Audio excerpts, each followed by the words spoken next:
Bonjour, je vais vous faire la lecture de certains sujets spécifiques. C'est le question-réponse que Kim a répondu il y a quelque temps. C'est sur le site de Justin Power Me. C'est Pamela qui a fait les traductions. Donc là, j'avais commencé à faire une vidéo où je les montrais toutes. Écoute, il y a des places, là, le texte 3 pieds de long. Tabarouette. C'est une expression, là. Je veux dire, il y a à peu près 10-12 paragraphes. Colin. Fait que je vais y aller à la place sujet par sujet. Je vais faire une vidéo sujet par sujet. Ça va être plus facile comme ça, puis ça va être plus facile pour les gens de lire.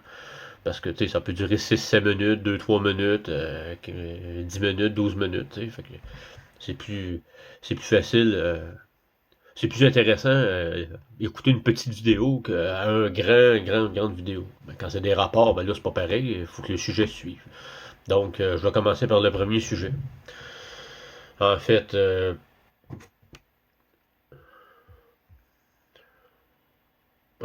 ça va être des parties. Chaque sujet va être la partie 1, 2, 3, 4, 5, 6, 7, 8. Ça va être comme ça que je vais le faire. Ça va être plus facile pour vous tous là, de les écouter. Bon, ben c'est ça.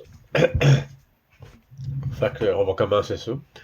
United Networks News a récemment ajouté une section de questions-réponses aux émissions régulières de Kim, et je vais intégrer ces informations ici. Veuillez noter que je n'ai pas répertorié toutes les questions et réponses, mais j'ai sélectionné celles qui permettent d'apporter des éclaircissements sur des sujets abordés précédemment. Mon objectif est de créer un glossaire à terme. J'ai donc essayé de reformuler des questions par terme. En attendant, cette page fera l'affaire et je la mettrai à jour régulièrement. Et je remercie énormément Pamela pour ce travail-là qu'elle fait depuis 5 ans. C'est grâce à son site que je suis capable de vous...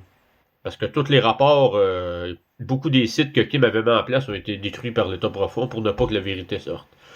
Et grâce à Pamela, Colin, c'est une source incroyable. Là. Il y a 450 rapports là-dedans, puis il y a les questions-réponses.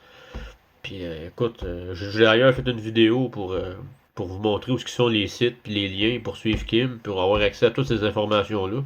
Je ne fais pas ça pour moi, je fais ça pour les âmes, pour mes frères et sœurs d'âme, bien entendu. Je ne fais pas ça pour être populaire, je ne fais pas ça non plus pour avoir des dons de l'argent. Je fais ça parce que c'est la seule chose que je dois faire. Je veux qu'on sorte du merdier dans lequel on est, pour que tout le monde puisse avoir une qualité de vie digne d'être un homo sapiens de la source. Bon, c'est parti. Le premier sujet, c'est le droit maritime aux perdus en mer. Marduk était le maître ou le duc des mers, y compris de la mer de la conscience. Cela va donc bien au-delà des explications que l'on trouve sur Internet. On vous dit que perdre son acte de naissance le transforme en acte de décès. Et à notre niveau, c'est en partie la meilleure explication que vous puissiez trouver. Mais quand on examine le plan le plus macabélique, le contrôle de votre conscience, le droit de Marduk de le faire et sa souveraineté sur la mer, c'est encore pire. Avec la transition du droit maritime au droit naturel, quel impact cela aura sur les contrats commerciaux, les contrats de mariage et le système judiciaire en général? Notre système juridique sur cette planète a été construit par d'autres, non par les humains. C'est un système non humain. Et on reprend ça.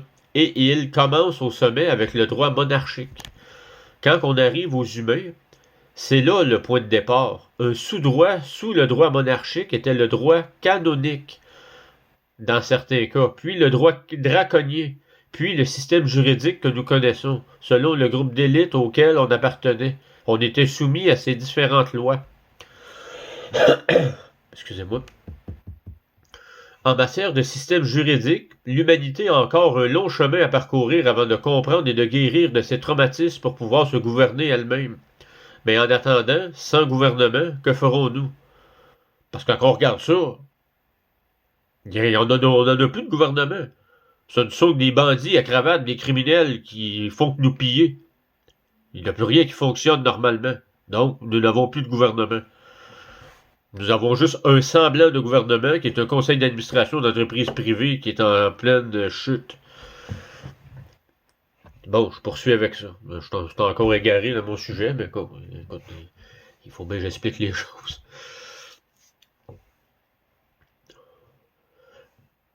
Bon, mais en attendant, sans gouvernement, que ferons-nous? Si nous entretenions une relation de travail avec le gouvernement, nous aurions pu œuvrer au sein de ce système pour réformer en profondeur le système juridique, afin qu'il serve le peuple et non une élite. Le système juridique tel que nous le connaissons, excusez, le système des brevets, le ministère de la Justice, voyons, de la salaire de remonte, le contrôle pénitentiaire, les cautions imposées aux prisonniers après mise en accusation et la machine à profit qu'il était autrefois. Ah, c'est intéressant. Présente de nombreux dysfonctionnements à tous les niveaux du système judiciaire mondial. La Cour internationale de justice, sous l'égide de l'ONU, et le système judiciaire mis en place par les gouvernements. Tout est défaillant pour l'humanité. Une refonte complète du système est indispensable si nous devions nous débrouiller seuls, sans gouvernement, car sinon ce serait le chaos total. Des tentatives ont été faites avec des assemblées de la création d'une cour des pairs, mais sans succès. Il était impossible à l'heure actuelle de mettre en œuvre une telle solution à l'échelle mondiale. Il n'y avait pas assez de personnes compétentes qui comprenaient que nous devenons pas les nouveaux propriétaires de ce système. On parle beaucoup d'assemblées sur Internet, etc. Et certains pensent lutter contre le système, ce qui est une bonne chose, mais ce n'est pas le cas, et la situation est trop confuse. C'est en réalité très simple, mais pour une raison ou pour une autre, on a tendance à compliquer les choses inutilement. Nous avons besoin d'un système transitoire mûrement réfléchi, comme celui que Kim et son équipe ont élaboré. Il y a beaucoup de choses à considérer.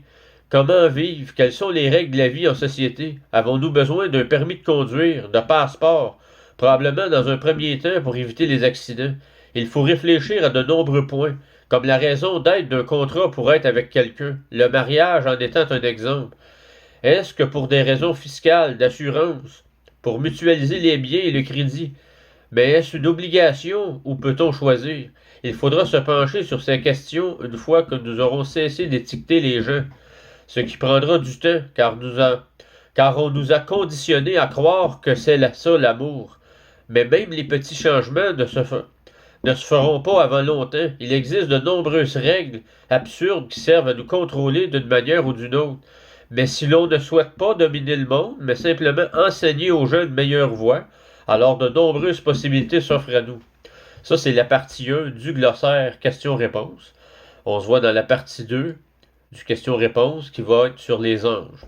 Merci beaucoup, belle journée à vous.